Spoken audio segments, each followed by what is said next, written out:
What is good, everybody? Welcome to the Gold Standard NFL Week 17 recap show. I'm Rob Stats Guerrera. He's Levin Black. We are brought to you by BetUS Sportsbook and Casino. How's it going, Levin?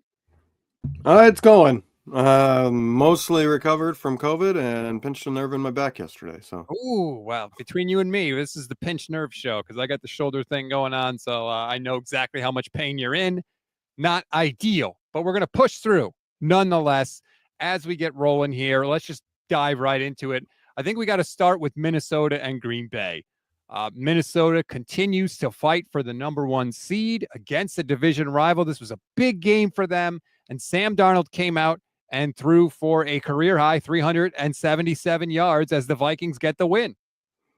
yeah, they dominated the game, and then they kind of let Green Bay come back right at the end to make it close. It's like Minnesota's trying to pad their "we want a one-score game" statistic because all their games are one score. But it's crazy to me that they are 14-2. Like the amount of teams that have gone 14-2, which used to be the number of games you had in a season, there aren't that many. Mm-hmm. But at the same time, I don't think Minnesota is all that great. Like, I don't expect them to get out of the NFC. Like, I would be very much surprised if they actually make it out of the NFC. I think there's quite a few teams that can beat them. It's a weird spot where, like, they keep winning, but at the same time, I don't really fully believe in them. Because I think there's still a belief with Sam Darnold that maybe, it's smoke and mirrors, that it's Kevin O'Connell scheming it up for Sam Darnold because of who he has been in his career. But look, 377 yards in this one, 3 touchdowns. He did have an interception, but it was on a deep throw, so it was more like an arm punt than anything else. So it wasn't as damaging as maybe some other ones. We got to give the Vikings credit. Like you said, 14-2 is 14-2. That's really hard to do. And they have had a hell of a year. We have seen this from Minnesota before, to be fair. Their 2 losses have come to the Lions and the Rams. Other than that, they have beaten everybody on their schedule. Yeah, you worked with Florio for a long time. Where is he at? Is Florio, like, totally believing in this team, or is Florio more realistic? That's what I figure. Like, that's the truth. And I think a lot of Minnesota fans know the truth is they're not really a contender. Well, here's the thing with Mike and a lot of Vikings fans. Like, they will tell you, we have seen this before from the Vikings. We've seen them have a good regular season and heartbreak has followed. So they are scarred. So I don't think that this is as much of a comment in particular on this year's Vikings team as much as it is, hey, we've been here before. We've had our hopes up and it hasn't worked out, but they deserve credit. And now, Levitt, it all comes down to Week 18's game. Vikings, Lions. The winner is the number 1 seed in the NFC, and the loser is the 5 seed and has to go on the road in the first round of the playoffs. Yeah, I still hate how all sports in the U.S. at least set up things where, oh, you got lucky and you were in a terrible division. You get a home game. You get the advantage in the playoffs. No, it should be, okay, division winners automatically make the playoffs, but seeds are by record, period. I hate that, but it's ridiculous that one of those 2 teams goes from fighting for the 1 seed, losing a single game, and goes all the way down to the 5 seed because of divisions. And you go on the road, too, in the playoffs. You don't get the extra week off, obviously. I mean, there's huge advantages to being the number 1 seed.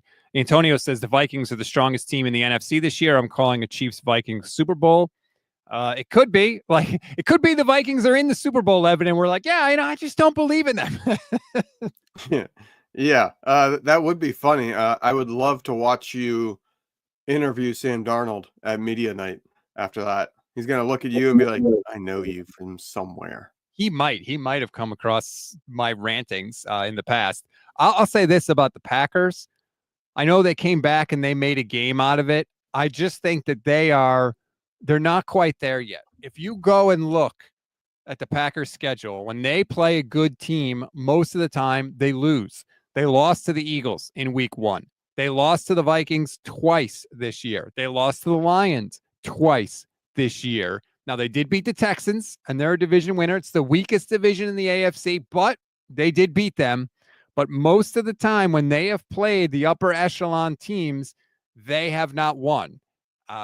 So I don't mean this as a knock. I just think that maybe we're a little early on the Packers. Maybe they'll get there next year. Maybe they'll take another step. They're not quite ready for prime time yet. I feel like they don't quite take things as seriously as they should. Like they're still a young team that's going, we're getting there. Because you watch them play and it's like they coast in even the games they win. There's a period there, a quarter, a half, where they coast and they don't do well, and the other team beats them, and then all of a sudden they'll turn it on and get to their full potential. Like the Packers could rival the Lions in terms of, I think, raw talent. They're there with anybody in the NFC. But like this game yesterday was the perfect example. They got destroyed in the first half, and then all of a sudden they came out and dominated the second half. It's like, where was that second half team? Why do you guys do this? Why do you sit around and you play really well for one half but can't put together a full game? And we saw that last year in the playoffs against the Niners when the Niners were able to come against them. So that strikes me as a team that's very young, that doesn't quite grasp that you need to go all out at all times no matter what. They have the potential and they have the talent, but they haven't put it together. And you're right. They really haven't taken a step forward from last year. Now, obviously, they'll be in the playoffs and we'll see what happens going forward. But right now, doesn't look like they are quite there yet. All right, let's go to Washington and Atlanta. This game was way more entertaining than I thought it was going to be, quite frankly. It ends up going into overtime. The Commanders get the 30-24 win. The Washington Commanders, 11, are 11-5. That Jaden Daniels is the real deal. He looks better than any rookie last year. He looks better than CJ Stroud looked last year. Last year, CJ Stroud, obviously he's fallen off some, but he was more so, okay, I'll make a couple plays, but I'm not making the mistakes. That was CJ Stroud. Jaden Daniels is the superstar type. I'm going to make mistakes, but I'm going to make so many crazy good plays that I'll make up for them. That's what he's doing. As far as the Falcons go, they have a little bit of the ghost of their former head coach still, Arthur Smith. They went away from what was working. In the first half, they were feeding Bijan Robinson over and over and over again. He went into halftime with looking like he was going to have a major game. In the second half, he got like 3 total touches. It's like, stop going away from your superstar. When they go to Bijan Robinson, they do well. When they get away from him and they take him out of the game even to go to the backup for whatever reason, they still want to run this kind of split carry where 30% of the snaps goes to another running back. I don't get it. But he did nothing in the second half because he couldn't. One, the Commanders controlled the clock. Two, when they did get the ball, they weren't getting him involved, so then they would end up punting. I just don't understand it. They said in the broadcast, that he's leading the league in broken tackles. He has over 100 broken tackles this season. Just give him the dang ball. Yeah, it's weird how they never can seem to get the ball to the playmakers in Atlanta. Good for Michael Penix, by the way, who kind of got thrust into this thing. He was okay, 19 of 35, 223, but they're still fighting for a playoff spot. So he comes in a very difficult situation. But yeah, Jaden Daniels, I agree. Explosive plays. At any point can make a play, just an unbelievable explosive play. He has thrown for, if I have this right, 8 touchdowns in his last 2 weeks, 10 touchdowns in his last 3 with just 3 interceptions. He has been playing incredibly well down the stretch of the season. No rookie wall for Jaden Daniels and the Commanders. So they get the victory over Atlanta. And I got to say one more thing, because I feel like we talk about this all the time. The clock management in this game by Atlanta was terrible. Do coaches not understand how math and time work? I don't get it. I don't get how they can be this bad consistently. It's every single week, Levin. It's as if they ignore that part of the job. They just think it will come, that it's so simple, I'm not going to look at it. And then they don't realize. I think they get trapped in the moment. They don't even realize how poorly they managed it. And I think you see that a lot in the post-game press conferences when they get asked about it, and they're in denial about it still because they don't realize how bad it was until they review it, and they're like, wow. I don't understand it. I will say I love one of our friends, Crocker's idea make head coaches play some Madden, because Madden will make you learn clock management. So if you don't know, Michael Penix from the 19-yard line, 40 seconds left in the fourth quarter, 24-24 game. He hits Darnell Mooney for a 25-yard gain with 32 seconds left. Raheem Morris has 2 timeouts, and he doesn't call one. He lets 16 seconds run off the clock. So instead of having almost 30 seconds to get into field goal range, they had 17 seconds to get into field goal range. They ran 3 more plays. They got a DPI, and they set up a 56-yard field goal attempt, which came up short. Why? I don't get, are these coaches so paranoid about leaving time on the clock for the other team after they scored? Like, I don't understand it, Levitt. It's the Shanahan coaches, Kyle, McVay, Raheem Morris. They're all so conservative, and they're all so bad at game management. I just don't think it's part of what they consider needing to work on. They don't go through scenarios. They don't train.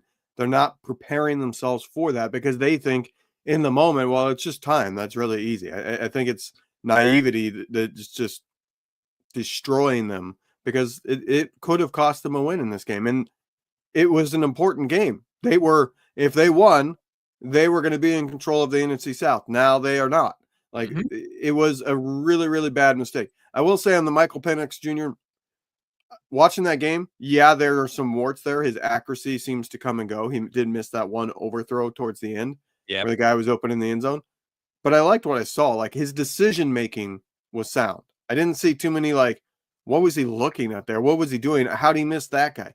There was good quarterback play. It's just his inaccuracy needs to get reeled in. And that's something I think he can work on. And yeah, like I said, he's just sort of thrust into this thing right at the end. So it's not an ideal situation. But yeah, Raheem Morris, after the game, he said, I thought we could get to the line of scrimmage with our operation there. Could be a little bit faster. Trying to save that timeout. Trying to save it for what? For what? That's why you have them. There was 30 seconds left in the game. What are you saving it for? That you don't get to take it with you. It's like these coaches get a bonus for ending the game with a timeout. Yeah, I don't like best case scenario. Okay, they went super quick and they got up there. One, in those scenarios, there's a misalignment, illegal formation, false start pretty frequently because everybody's rushing. And that would cause a 10-second runoff. 2, best case scenario, they get up, they do everything well. You're looking at 10 seconds minimum. Like, what are you talking about? You're looking at losing 10 seconds at minimum. You're looking at losing a quarter of the time that's left in the game in that scenario. Like, you have to call a timeout. All to settle for a 56-yard field goal, which, of course, came up short. Bernie says Penix will be better with more reps with the first team. I think that's, I don't think we can judge him too harshly or too nicely one way or the other. It takes time, and we'll eventually see that with Michael Penix. Now, because of the Washington win and some other stuff, the Rams clinched the NFC West title. Congratulations to Sean McVay's Rams, in part because they beat the Arizona Cardinals on Saturday in a barn burner 13-9. But I'll say this about the Rams, Levin. Any kind of game they need to win, they seem to find a way to do it. You got to score 40-plus points, they can do it. You got to score, grind it out type of game, they can do that too, as they have done against San Francisco. They won without scoring a touchdown. And like I said, they win the grimy one 13-9 against the Cardinals. Congratulations to the Rams. They may not be the best team, but damn, they are a pain in the ass. And that's a credit to Stafford, and that's a credit to Sean McVay. It's a mentally tough team. That's the difference, I think, between them and, say, obviously a team like the Niners that have had a lot of close losses this season. They're mentally tough. They're locked in. They believe, hey, it's close. We're going to pull this one out. And I think that goes a long way. I think a lot of that has to do with McVay and his demeanor and his head coaching. I also think that having a quarterback that's, a former number 1 pick, everybody assumes is going to the Hall of Fame, that breeds a lot of confidence that, hey, it's close, but we got the quarterback that's going to make the play at the end of the game. I think that goes a long way. But the Rams, are they that talented of a team? No, they're not a very talented team. but they've made the most out of that talent. And there's not very many teams that do that. And they lean in to what they do have. They don't go away from the running game, regardless of whether it's working or not. And they lean into Stafford and Puka Nacua. And they just hit you with it again and again and again. And if it's working, if it ain't broke, so to speak, don't fix it. And that's what the Rams do. How about this? They scored 44 to beat the Bills, 44-42. Since then, the Rams have put up 12, 19, and 13 points, and they've won all those games. In fact, they've won 5 straight games, have the Rams, to streak into the NFC West title. Again, this was a team that was talking about tearing it down and trading Cooper Kupp before the trade deadline, and now they're division champs. It's been quite a run.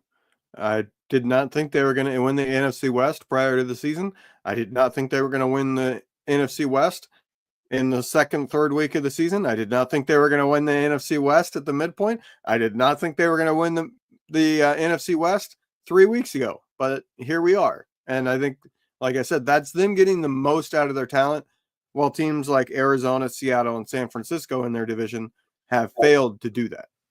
100% agree with you. Absolutely. So credit to the Rams for that. We will see them in the playoffs. Let's go to our next game. This is another Saturday game.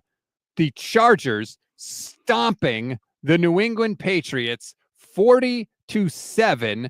Jim Harbaugh and the boys. Jim Harbaugh doing what he does, Levin, turning teams around and turning them around very, very quickly.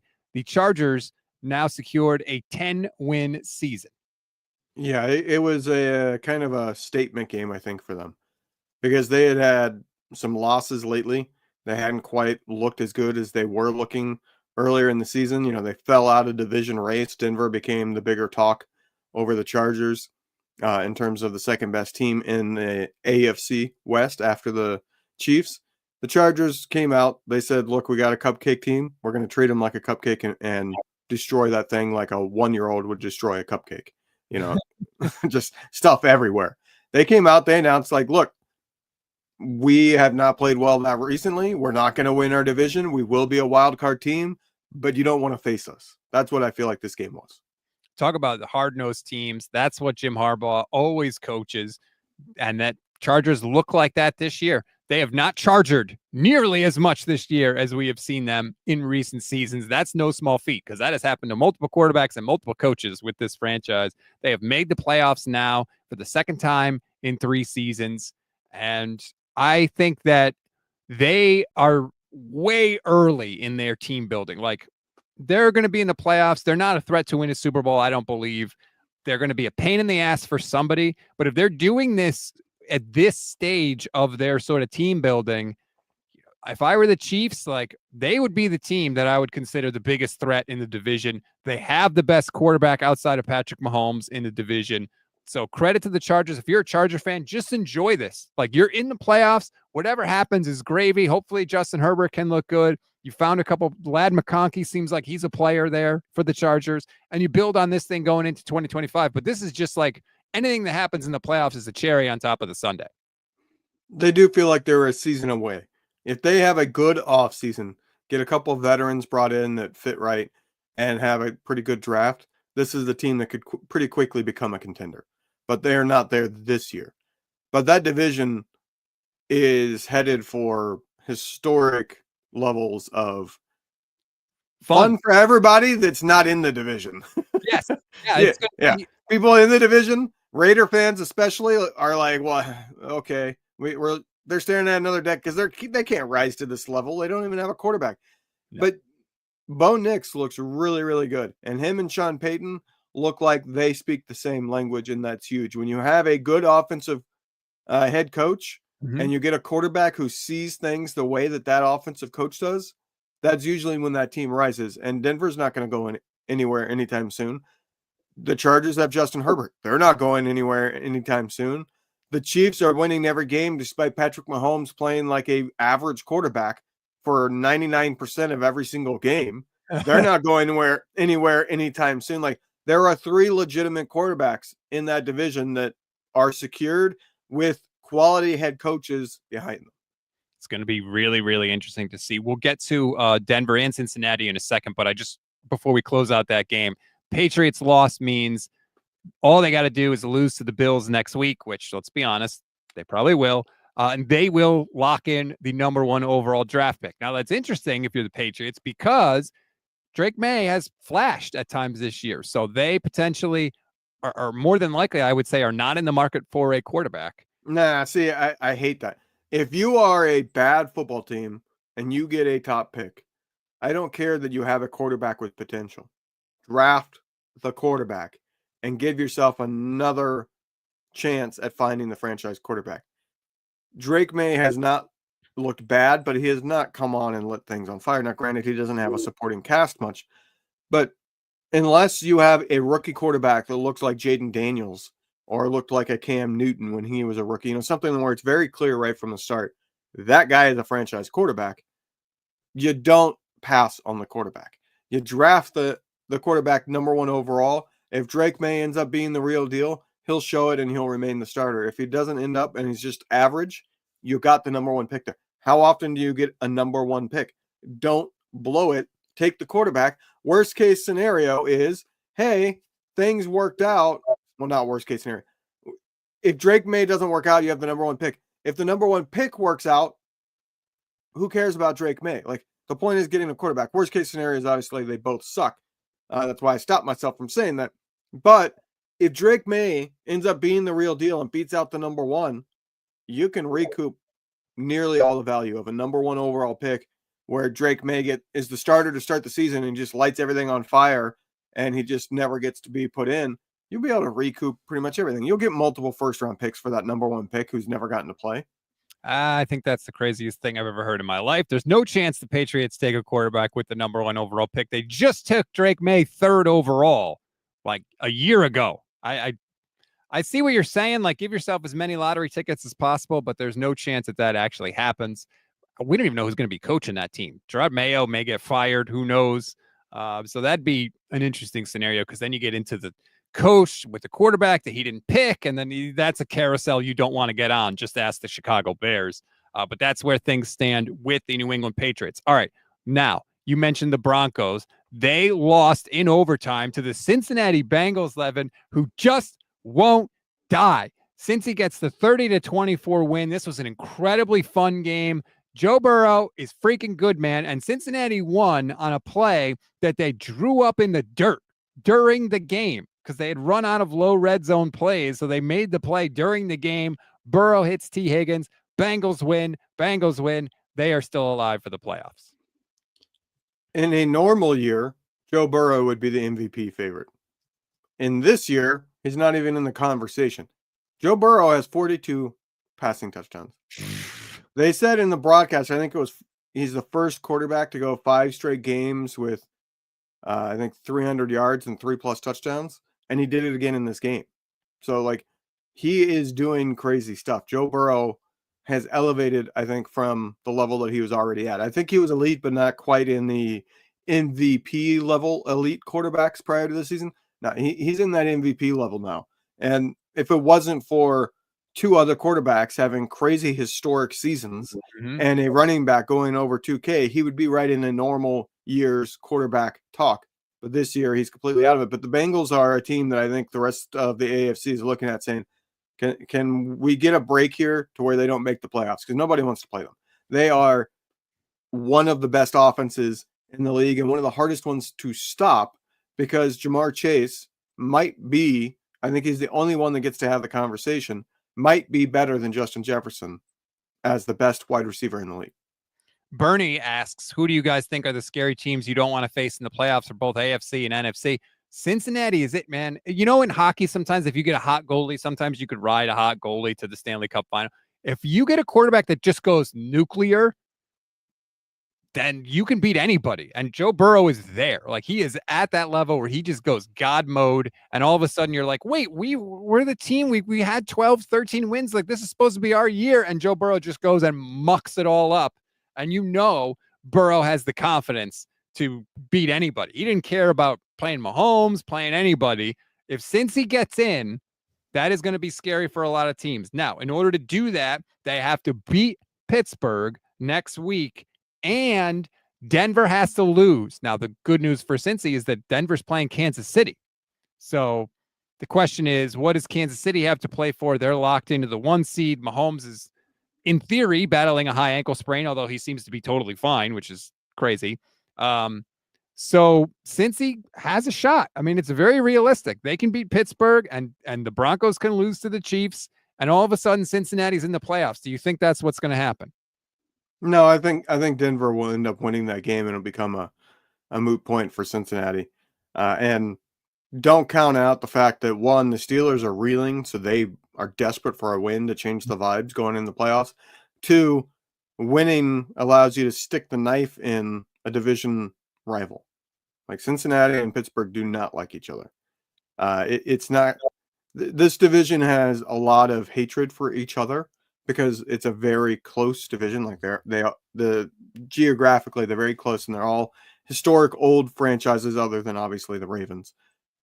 It's a game that the Steelers have no excuse to not have, to treat it like a playoff game. They should go out and win this game, change their vibes, get into the playoffs on a positive note. If the Steelers lose this game, like, what a whimper to finish the season. Right. They've already lost 3 straight. You're going to lose 4 straight. And talk about limping into the playoffs. That would be the definition for the Steelers. For Denver, you're right. Like, Bo Nix seems like he and Sean Payton are vibing. I mean, hell, they go down, they get the crazy touchdown pass to Mims with 8 seconds left in the game on a ridiculous throw by Bo Nix. Now, he got a little lucky because he threw it up for grabs, but he gave his guy a chance to make a play. It was a tremendous throw. If you're a Broncos fan, you got to be loving what you're seeing. I can tell you, I was not loving it. I'm going to do the side note because I can't contain myself anymore. Yes, I'm going fantasy. This game, the end of this game, was the least enjoyable for fantasy purposes game I've ever watched. I had Chase Brown. What happened? Chase Brown purposely went down rather than scoring a touchdown, thinking they could run out the clock. But because he got injured, the clock stopped. So then they had to score the touchdown, right? So I lost Chase Brown touchdown. I own Chase Brown. I'm playing in the championship. My nephew has Jamar Chase, Bo Nix, and T. Higgins. What happens? Denver goes down and gets the big touchdown. Bo Nix scores it. What happens? They go to overtime. T. Higgins goes off in overtime. Like, it was literally a massive swing. And the whole time, I know, I was sitting there like, I've never experienced this amount of a point swing at the end of a game. Literally, my player is going in for a touchdown and purposely goes down and somehow gets injured on it. And because of that, my opponent gets multiple huge, long touchdowns. It was a miserable game for me to watch. I was in agony. I want to correct something I said. Antonio and others have pointed out. Yes, Cincy needs to beat Pittsburgh. They need Denver to lose to Kansas City, and they need Miami to lose to the Jets. I apologize. So they need all of those things to happen, which who knows what the hell is going to happen in that Miami Jets game, because the Dolphins quarterback situation is crazy. The Jets quarterback situation is crazy. Who knows? That's going to be chaos ball. I can't wait for this offseason because the Jets need to send Aaron Rodgers on his way. Like, that should be the moment they hit the offseason. They should say Aaron Rodgers will not be back. Whether that means he retires or not, we don't care. Because, like, not only is he playing terribly right now, I mean, that game was horrendous. It was a turnover fest for the Jets. But on top of that, Aaron Rodgers keeps popping off in postgame. Like, just 2 weeks ago, he was asked if he's going to be back next year, and he said, ask Woody. He's throwing the owner of the team under the bus, saying, hey, that's not on me. Like, the guy's been throwing darts at everybody else, unwilling to take any blame for him playing like an average to below average quarterback. Like, that is a team that is extremely dysfunctional. That locker room has to be miserable to be in. They need to cut it the cord. Yeah, that's a shame. Things not working out for the New York Jets. Let's go to Tampa Bay and Carolina. Panthers dropped 48 points, or the Buccaneers, dropped 48 points on the Panthers. Baker Mayfield, count them up, baby. 5 touchdowns in the game. Baker Mayfield's good. Sam Darnold is good. What year is it in the NFL, Evan? What is happening? Yeah, they were replaced by their multiverse. Right. Yeah. Variant. Yeah, they're variants. They're not real. Waiting on Loki to show up to take them back. But no. Baker, this is what we see out of Baker. his high is as high as anybody. His low is pretty close to as low as anybody.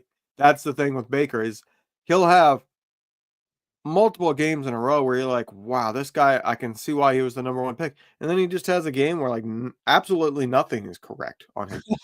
You know what I mean? Like, and this is what game that he was on.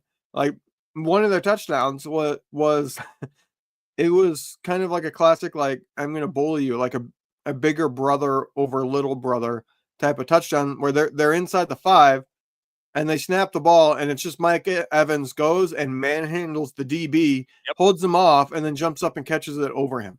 Like it was just a total power move basically by the Buccaneers. Like, okay, Mike Evans is just going to treat you like a little brother here and hold his hand in front of your face while he catches the ball with the other hand. It's like when he's trying to punch you and you got your hand out, holding him by the head.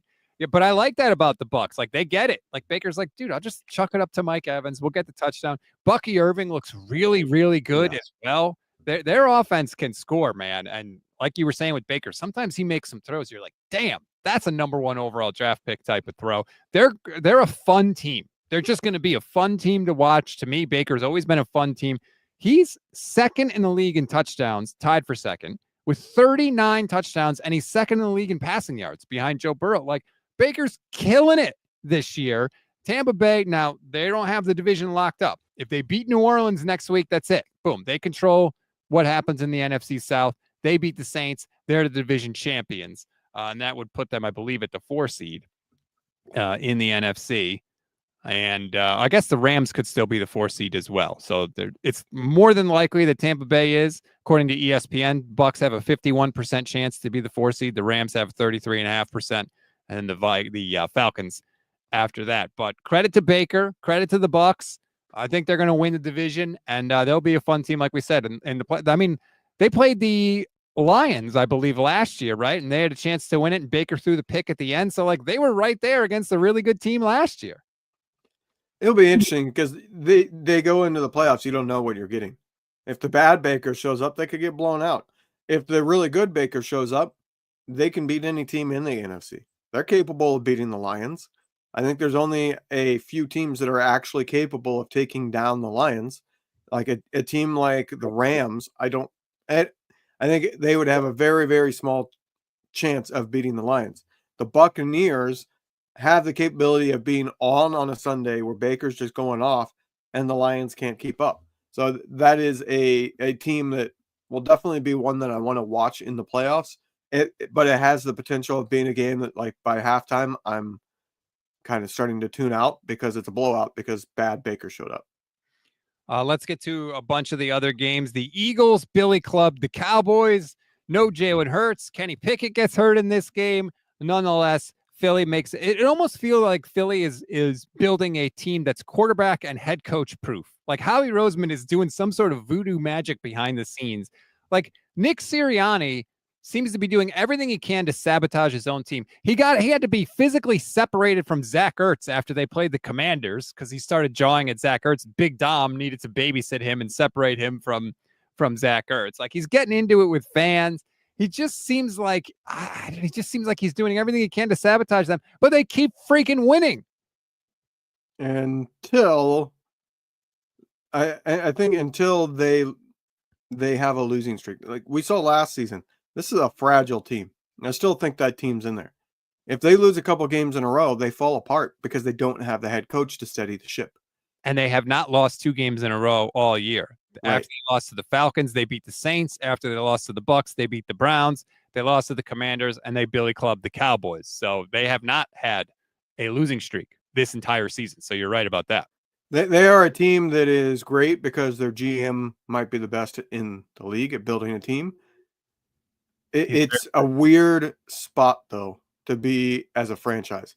Because I do think that franchise looks at Sirianni and thinks, boy, I would like to replace him. But how do you replace him when you're winning this many games? Right. His record as a head coach is excellent. Let me just get it off the top of – I don't have it, so I'm going to look it up really quick. I know it's incredibly good. Nick Sirianni as a head coach is – oh, come on. 47-20. He's 27 games over 500. He's won 70% of his games. And yet I feel like me and a lot of other people look at him and they're like, I don't like that guy. I wouldn't want that guy to be the head coach of my team.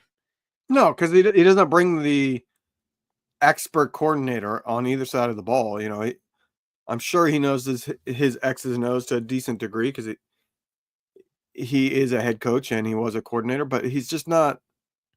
The real thing is he doesn't strike me as a leader. He strikes me as that weasel personality that nobody likes. Like it doesn't have friends because he's just such an entitled jerk, and you see that because he gets into it with fans.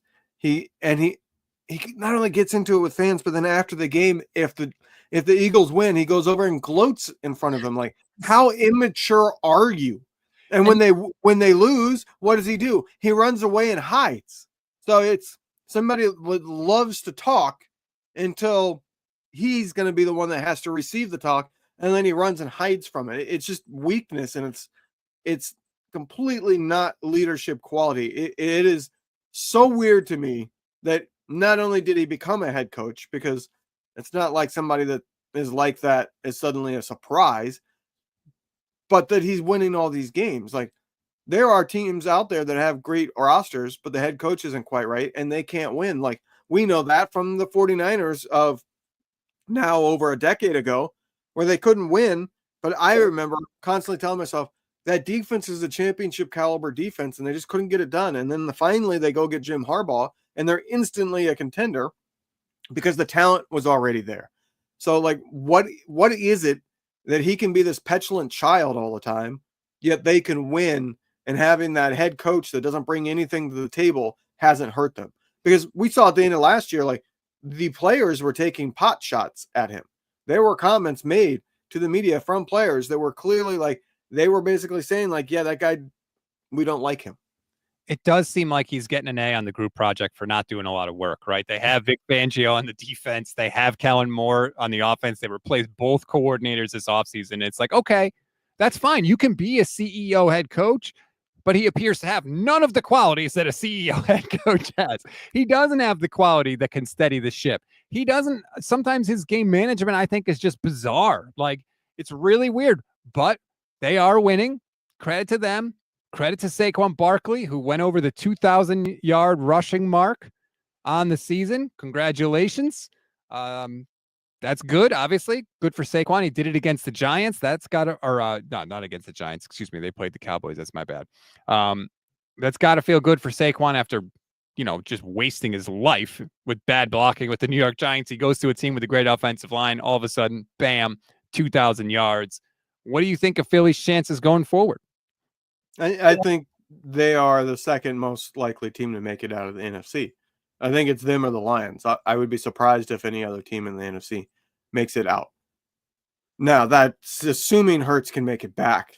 I do not see them making it that far if they can't get Hurts back at quarterback. But I think he'll be back. This is a team that they don't have a weakness. I don't think they have a true dominant part. Like, yes, Saquon has 2,000 yards, but I wouldn't necessarily say that their run game is completely unstoppable. I think there are defenses out there that can shut that run game down, and that has happened in a couple games this season. But they don't have a weakness. They're good enough in the pass game. They obviously have elite pass catchers, which helps a lot. They're obviously really good at running the ball with Saquon. Defensively, like, their secondary is not to the level of trash that it has been in recent seasons. It improved this year with some of the draft picks that they made, helping things out. And obviously against the run and up front, they are still a dominant, really good team there. Saquon Barkley's had an incredible season. 378 total touches this year, 2,200 plus yards from scrimmage. He has had 15 total touchdowns on the season. That's obviously phenomenal. But the Niners homer in me just wants to point out Christian McCaffrey had 21 total touchdowns for the 49ers last year. I'm just insecure and missing the days when my team had a dominant running back, but I just wanted to point that out. Last game I want to get to, Miami. Real quick. What's the better nickname for having a 2,000-yard season? Because there was CJ2K, Mm-hmm. And now I had not thought of it, but he posted, I believe it was, or somebody on the Eagles did, 2K say. 2K, that's not bad. 2K say or CJ 2K, because CJ 2K became his name. It's Talking true. about Chris Johnson. Like everybody knew him as CJ 2K. Pop quiz. Saquon Barkley became the 9th running back to ever rush for 2,000 yards in a single season. How many of the others can you name? Well, you have Barry Sanders, Correct. Adrian Peterson, Correct. That's 2. OJ Simpson. 3. Correct. I had another one in my head that was from the 80s, but now I'm drawing a blank on it. Oh man, I should get more, but I'm drawing What a about blank. the guy you just named? With the good Well, name? yeah, the two people I just named, Saquon and CJ 2K. Yep, that's 5. Why am I drawing a blank? I don't think Eric Dixon had one. Yeah, he's got the all-time record. Yeah, That's yeah. 6. I don't know why I'm drawing a blank on him. There was one more that. Oh, okay. You are missing 3 more. 97, 03, and 2020. Oh, Terrell Davis. Correct? Oh, King Henry. That's the 2020. Correct. And what was the other year? 97. I thought that was Terrell Davis. Or no, not Terrell. That wasn't Terrell. Terrell Davis was 98. The guy you missed was 97. Come on, Hall of Famer. Why am I drawing a blank? Played for a team that's going to be the number 1 seed this year. I said Barry Sanders. Did you? Yeah, I said Sanders to start. Okay, sorry, I missed that. All right, then you got them all. All right, congratulations. Good for you. That was the 9. Okay, last game, 20-3. Miami Dolphins get the win over the Cleveland Browns. Tyler Huntley against Dorian Thompson-Robinson in this game. But Miami keeps their playoff hopes alive, which is why we got to talk about it. If they beat the Jets next week and Denver loses to Kansas City, Miami's in the playoffs. Yeah, I mean, Miami is a different team with Tyreek Hill. But this Miami team, if they had Tyreek Hill all season, if Tyreek Hill was not pulled over and arrested this season, they would be in the playoffs already. This would be done. That's the simple fact. The Dolphins are not an elite team, but they're a good team. That's where you put them. This is a team that should be in the playoffs. This is a team I'm hoping they're the team that makes the playoffs because I think they're the best team amongst the teams in the hunt that's fighting for that last spot. And I think they're not in the playoffs. They lost a couple of games because Tyreek was out for BS reasons. And so I kind of wish they get in because of that. I do not want to see the Dolphins in the playoffs. If they got to go outside in the cold, forget it. It's over, okay? Guess what? If they sneak in as the 7th seed, you know where they're going to have to play in the wild card round? Buffalo. Goodbye. That game is over. Baltimore, if they had to play outside in Baltimore, forget it. If they had to play outside in Pittsburgh, forget it. Like, I don't need to see the Dolphins go 1 and done in the playoffs anymore. No, I am all set with them. A Buffalo-Cincy matchup would be kind of interesting. Oh, my God. It would be incredible. Are you kidding me? Plus the potential for cold and snow. Yes, please sign me up for that. But Miami did get the win, so they are still alive. So I did want to mention that because, let's be fair. I'm trying not to be salty because my team has, no shot at the playoffs, and they're going to get humiliated on Monday Night Football. Yeah, it's not going to be a fun night for us. No, it is not. Before we go, we should talk about that. I'm stunned that the spread is still 3.5 points, Levin. How are the Lions not favored by 15 points in this game? Maybe it's just a game nobody cares to bet. I don't know, because that line should have moved heavily towards Detroit. It's probably just a lot of bettors are they're kind of casual fans. You know what I mean? They live for the bets, not for the football. And I feel like people still look at San Francisco over there and go, yeah, but they're really good. I don't want to bet against them at home. You know what I mean? I feel like that's what's happening is teams are seeing that SF there and they're thinking of the team that was just in the Super Bowl. And they're like, I'm not going to bet against them at home. I'm not going to give them points when they're at home. But that SF that's sitting over there is nothing like the SF that was in the Super Bowl. Those people are idiots then, because first of all, even if you thought the 49ers are still the same team, their offensive line in this game it's going to feature Charlie Heck at left tackle, who wasn't even on the team until he was signed off the Arizona practice squad on Wednesday. Okay. Nick Zakel is going to be, he's left guard 4 for the 49ers. And Colton McKivitz is banged up. He may not go. If he doesn't play, you're going to have Austin Pleasance at right tackle. He's been on the team for literally 2 weeks. So 3 of the 5 offensive linemen for the 49ers could be brand freaking new. And Jake Brendel, one of the guys that's there, stinks. So even if you thought it was the same 49ers team, their offensive line is complete makeshift. They are just, the wheels have fallen off for this team injury-wise down the stretch. I'm stunned that Detroit is not favored by 10-plus points. I would easily take the Lions. I'm giving the 3.5 points. I already put my bet in 2 days ago. I would do it at 3.5, 5.5, 8.5, 10.5. I might even do it at 14, to be honest with you. Yeah. This is a game that if I had a lot of money, of all the games to put a lot of money on, this would be the one. Detroit, if Detroit doesn't win by double digits, they had a bad game. The 49ers had their issues, and then they became the walking wounded on top of it. Like, the offensive line, as you said, is going to be an offensive line that there's no question there are better offensive lines in the college football playoffs. It is wild that they are that injured. Bazibin, I agree, says the Lions are going to seek revenge and try to score 50 burger on us. I completely agree. That's why I say get your bet in with Detroit. If you do, please do it with BetUS. You can receive 150% on your first deposit and 125% on your second and third deposit, all the way up to $2,000. Just use our code YouTube150. Do your bet with BetUS. You get 24/7 personalized service, 365 days a year, live wagering on all major games, and a fast and easy deposit and withdrawal process. I could not recommend it more. How bad do you think it's going to get tonight, Levin? Do you have a score prediction?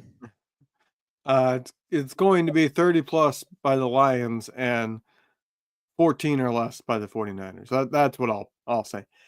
This is a game that I would not be surprised at all if it's, let's say, 31-10 with 2 minutes to go. The Niners have the ball and the Lions are still blitzing all out. Like, they're going to come after with that offensive line. They are coming with disguised blitzes. They're coming with the stunts and things like that. We saw last week the stunts were giving the 49ers all kinds of problems because they weren't passing off their guy correctly, because in order to be able to do that, you have to be able to communicate. And it's literally you're turning to the guy on your side and you're trying to pass the guy that's running a stunt off. And it's a guy you don't even recognize because he wasn't there until a couple of days ago. Right. You might want to call his name to get his attention. You're like, shoot, I don't even know his name. It's going to be ugly. I would agree. I think the Lions are going to blitz the hell out of them. That's what I would do. If the shoe was on the other foot, take full advantage of that. We'll see what ends up happening. But yeah, I think it's going to be a 49ers therapy session. Basically, when we do the instant reaction show a little bit later, it's going to be a 3-man instant reaction show because Vish Kumaran's going to join us as well. So that'll be fun. Hopefully. 3-man? Yeah. Did you forget I'm not going? Oh, you're not going? Yeah. We talked about it on Thursday. I'm working nights right now. Ah, well then why did you? I texted you earlier and was like, oh, Vish is going to join us. Yeah, I thought you were just letting me know, like, hey, I'm not by myself. And I was like, okay, cool. Oh, all right. Well, whatever. Then it's a 2-man show and I feel like an idiot. So, but either way, join us for that. We're live after every Niners game, as everybody watching on the channel knows, hopefully. We'll recap it. Only 2 more of these left. And I know it's been a bad season, but I always still enjoy watching my team get to play football because I know as soon as the offseason comes, I'm going to be desperate saying, can we please just get back to the games? But not for the first 2 months. Like I'm at the point where I'm trying to contain the excitement because I'm excited for the offseason because I do think that there's going to be changes and that things will look different. And I'm excited to see where they go. Now they might go in a way that I go MF and be mad because they might decide, what do you mean? No, we wouldn't get rid of Debo. Why would we get rid of Debo? You know, the team could take that stance. But I'm excited for the offseason at this point. 2 more games to go before we get there. Thank you, Levin, for joining me today. Thank you once again to BetUS for sponsoring this video. Once again, if you want to sign up for BetUS, use promo code YouTube150. Enjoy the rest of your day. We will see you after the game, everybody. Go damn Niners.